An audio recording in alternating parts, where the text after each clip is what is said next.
the only reason someone doesn't like society is because they can't comprehend its purpose.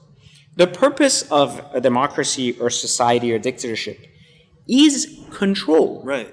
How are they doing a bad job? They're not. They're doing a great job controlling people.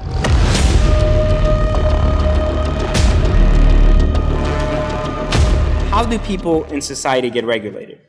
By law. There's a law to follow. If you break a law in society, you go to jail. That you like it or not, we're all bound to that same law. So, I mean, what is society? Because, like, when I think of society, I would think as a million people in a room. Society is a group of accepted values and principles. Right. So the average of everybody not average, no.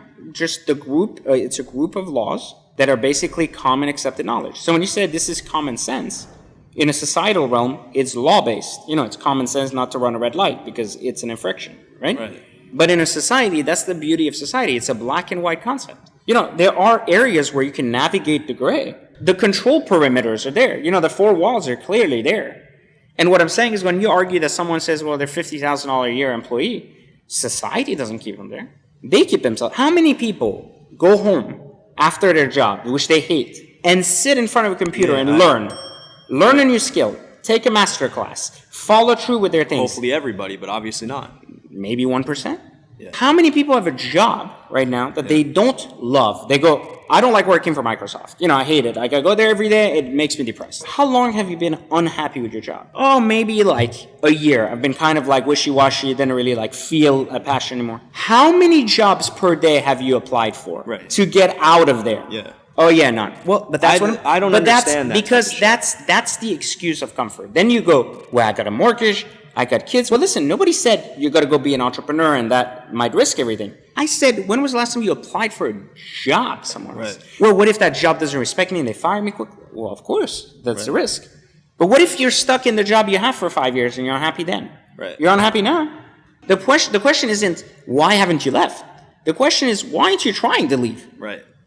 Like people go, this is what I'm worried. It's the boundaries of the mind. It's like. No, when you're bound to a master, which is, remember we talked about this in another episode, there's only two ways to be in the world. Either bound to a master or bound by mastery.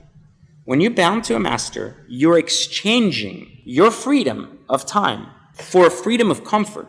Right. You're saying, master, my time is yours to spend. In exchange, what do you guarantee? Well, child, I guarantee you your housing, your car, and $1,000 of excess money so that you can go and eat and be happy. Well, that sounds like a deal I'm willing to make. Do I have to worry about anything? Not right now.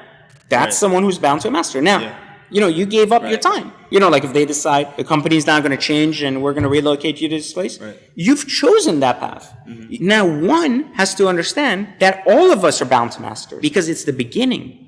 Mm-hmm. You have to be bound to a master to learn how the box works. Yeah. And be like, you know what, master? I'd like to get into a bigger box. I'll promote you. You'll go to a bigger box. Right. And at some point you go, you know what? I just don't want to report to you anymore. Like, I don't think you have my best interest at heart. What do you think happens when that person gets to a point where they feel like they're ready to go out on their own? But you don't want to turn on the person who was kind of your master and got you there. Well, why do you have to? Like, let's say right now, like, your business, like Alan.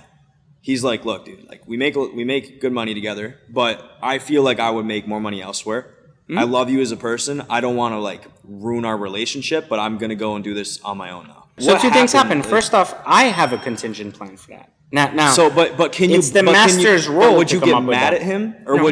Would you be happy that he's going out on his own? As long as I know that his intention is good, and his desire to progress is what's best for him, I would be fine with that. But I'm saying for someone who's watching this, who's in a position right now where they feel like they're kind of ready to make that jump. But remember what we talked about. What we talked about. Nobody works for anybody.